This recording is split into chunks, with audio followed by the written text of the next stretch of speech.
माझ्याबरोबर आहेत सचिन चव्हाण, इथले शेतकरी पण आहेत आणि ते सध्या इंदोरला कार्यरत आपल्या रिलायन्स जिओमध्ये MP स्टेटमध्ये GIS इंजिनियर म्हणून मी काम करतो इकडं. आणि आता शेतीच्या बद्दल सांगा आम्हाला. आजोबांची जमीन जी 1960 साली घेतलेली आणि त्यावेळेला खूप सारं म्हणजे इथंच आता पाठीमागे सांगितल्याप्रमाणे इकडं घर होतं आजोबांचं. हा सगळा पूर्ण म्हणजे फळांसाठी वापरण्यात आलेला हा बांध होता इकडं. त्यापैकी आता सध्या आपल्या इकडं चिक्कूचं झाड शिल्लक आहे. इथे हिंगाचं झाड पण होतं मला आठवतं. चिक्कू इकडं मोसंबी होत्या, मोसंबी आणि पपई होती, पपई असायच्या. हा सगळा जो भाग होता, हा सगळा जो भाग आता जो आपण इथं उभा आहे त्या सगळ्या भागामध्ये देशी केळं जी आपण शहरामध्ये आजकाल छोटी छोटी केळं विलायची केळं म्हणतात, विलायची केळं, त्या केळावरतीच म्हणजे ऑलमोस्ट सगळं कमवलंय त्यांनी. सगळं पुढे जे ग्रोथ केली त्यांनी. आज जे आमचे चुलते एक्सपायर झाले मनोहर दत्त चव्हाण, ते फक्त आठवड्यातनं म्हणजे 3 दिवस म्हणजे मार्केटला जायचे आणि आठवड्यातनं 3 बैलगाड्या भरून अशी केळी मार्केटला जायची. ती एक विहीर होती, इथं मोठ चालायची बैलावरची. मोठी आता विहीर आहे का? हो आहे. विहीर बघू आपण. मोठेनं पाणी काढलं, त्याच्यानंतर इंजिन आले आणि त्याच्यानंतर आता इलेक्ट्रिक मोटार इथं सुरू. सगळं ऑल म्हणजे 45 एकरचा प्लॉट आहे हा, इन्क्लुडिंग 3 ब्रदर्स. ओके. आणि त्याच्यामध्ये आता माझे वडील हरी दशरथ चव्हाण आणि चुलते मनोहर दशरथ चव्हाण हे जस्ट एक्सपायर झाले. 2 नंबरचे चुलते जनार्दन दशरथ चव्हाण आणि त्यांची आम्ही मुलं म्हणजे आम्ही सगळं सध्या हँडल करतो पाठीमागे आमच्याबरोबर वगैरे. आता एक म्हणजे शेतकरी म्हणून तुम्हाला काय वाटतं, म्हणजे काय केलं पाहिजे किंवा सरकारकडून काय अपेक्षा आहेत? सरकारकडून अपेक्षा म्हणण्यापेक्षा मालाचं जे मार्केटिंग होतं, आता हा कॉर्न प्लॉट आहे, जो हा तुम्ही शहरात गेला, हे जे एक मक्याचं कणीस आहे ते तुम्हाला 20 ते 25 रुपयाला भाजून मिळतं. हो बरोबर आहे ना. आणि जर याच कॉर्नची जर आपण शहरातली किंमत वर्सेस गावाकडची जर किंमत म्हणजे जर कम्पेअर केलं तर मधला जो पैसा आहे तो कोणाच्या खिशात जातो हे आपल्याला कळत नाही. शेतकऱ्यांना जर जसं आता शेतकरी तसे हुशार झालेत म्हणजे कोणत्या पिकाला कोणतं पेस्टिसाईड वापरायचं, कोणतं खत टाकायचं, ऑर्गॅनिक किती करायचं किंवा आपण खतं पाणी यूज करून ते करतो, ते त्याचं उत्पन्न वाढीसाठी सगळं ज्ञान आलं सगळं. पण त्याचं जे मार्केटिंग आहे, मार्केटिंगचा खूप मोठा अभाव आहे शेतकऱ्यांना अजून सुद्धा.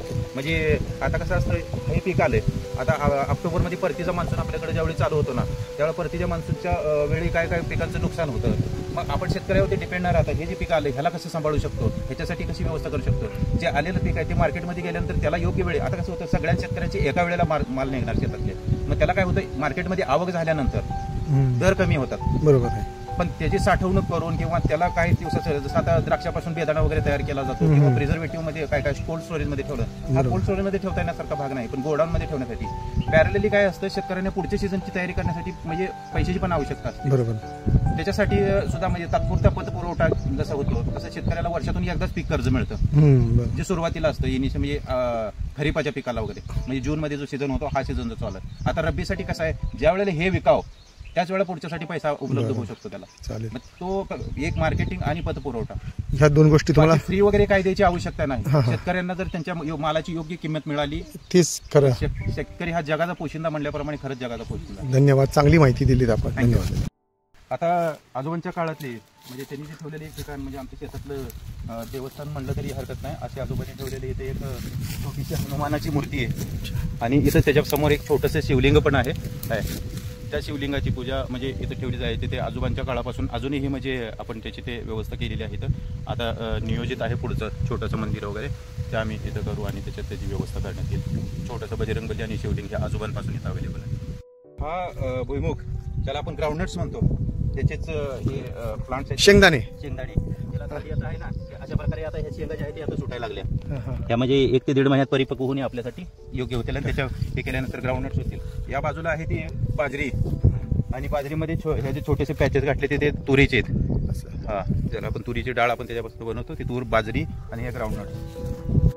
बघतोय हे जे ग्राउंडनट्स ज्यावेळी शेंगदाणे ज्यावेळी तयार होतात तर ते शहरातल्या मुलांना किंवा आपण म्हणतो ना शेंगदाणे कसे तयार होतात, तर मी तुम्हाला त्याचं शहरातल्या मुलांना शेंगदाणा कुठे उगवतो हेच कदाचित माहिती नसेल. हा हे शेंगदाण्याचा छोटासा प्लांट बनतो, ज्याला आपण ज्यावेळी असं जमिनीतून वर उखडतो तर त्यावेळेला हे सगळे खाली ग्राउंडनट्स तयार झालेले दिसतात. आणि ज्यावेळेला हा ग्राउंडनट्स आपण ह्याला वेगळं वेगळं करू तर त्याच्यामध्ये हे शेंगदाणे, वाव, हे जे शेंगदाणे आपण थँक्यू आपल्याला डीमार्ट मॉल मध्ये भेटतात. हे सनफ्लावर ज्याला आपण सूर्यफूल म्हणतो.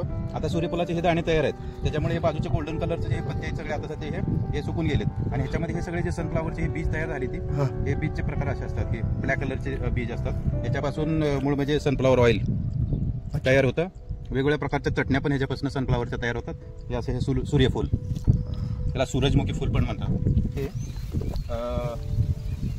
ही बाजरी सध्या तयार आहे आणि पुढच्या 15 दिवसात ही बाजरी आपल्याला म्हणजे खाण्यायोग्य बनेल.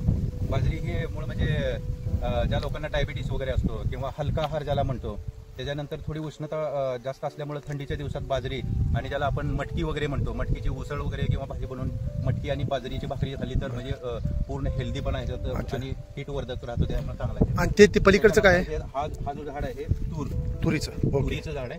त्याला आता पुढे फुलं लावून शेंगा लागतील आणि याच्यापासून मग तुरी येतील, त्याच्यापासून डाळ बनेल. असाच प्लॉट आहे, याच्यामध्ये शेंगा आहे, त्या तुरी आहे आणि हा बाजरीचा प्लॉट एकंदरीत आपल्याला समजतो.